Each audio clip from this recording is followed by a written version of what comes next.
This is Nick with Build Brothers Roofing. Started my digital inspection at 12849 Shady Oak Court out here in Poway. We are on top of a concrete tile. This is a Malibu style tile roof. Tile itself is in pretty good shape. Don't really see a whole lot of cracked tiles on this roof. So this is a good candidate for what we call lift and reset.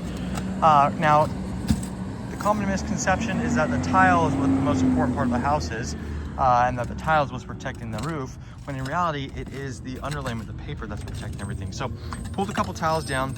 It looks like there might have been some repairs done on this roof in the past, but we can see how much water's coming down underneath these tiles. You can see all these streaks that are coming down this this underlayment.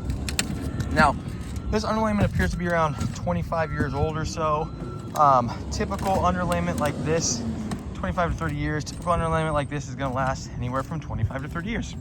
So we were right at the end, the tail end of its life expectancy. Again, a couple more slip tiles that I pulled down, and you can see all the water streaks that are coming down. You can also see some of these areas where it looks like some repairs might have been done as well. Now, these are the dormer vents. A lot of these dormer vents are very susceptible to leaks. We get a lot of water that comes down around these vents, so that is not something that is out of the norm to see. But then again, I went ahead and pulled another tile down here in this section, and you can see this underlayment is in even worse shape.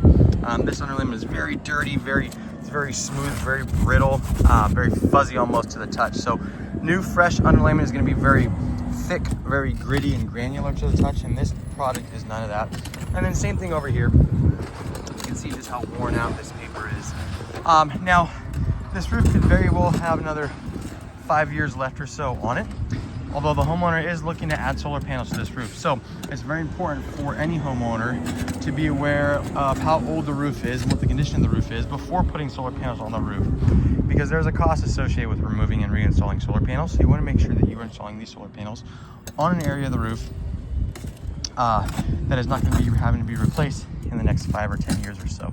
So for this particular roof, this is the roof section that we would be utilizing for the solar panels. And because this underlayment is on the very tail end of that life expectancy, I would recommend replacing the roof to ensure proper waterproofing when it comes to all the penetrations that are going to be going on it. Now, again, this roof is in good shape as far as the tile goes. We do not need to replace the tile that is on this roof, but what we will be doing is called a lift and reset. So we're going to lift all these tiles up. We're going to replace all that old underlayment with a layer of titanium peel and stick underlayment that actually comes with a limited lifetime warranty. It's actually a fire resistant product as well. Once that is complete, we'll go ahead and reseal, reflash all the penetrations. We're going to be adding brand new drip edge along the entire perimeter of the roof and bird stop. So both those products are not currently installed.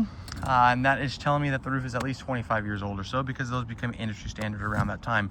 We're also going to be opening up these valleys. You can see how tight these valleys are. We want water and debris to flow freely off of this roof. And when these tiles get to be so tight and so butted up close to next to each other, a lot of times debris ends up getting caught in between, and that does not allow water to flow off the roof properly, and it'll divert into areas of the roof that it's not supposed to. So we're going to be opening up these valleys. We're going to be replacing these dormer vents with O'Hagan exhaust vents. Those are low profile exhaust vents, a lot easier to waterproof, a lot more waterproof. And then what we're also going to be doing is resealing and reflashing all the penetrations. You can see how damaged the sealant around all these penetrations is. And you can see how water and moisture would be coming down these pipes every time it rains. So we'll go ahead and repaint these pipes once the roofing process is complete as well, just to make it look nice and fresh.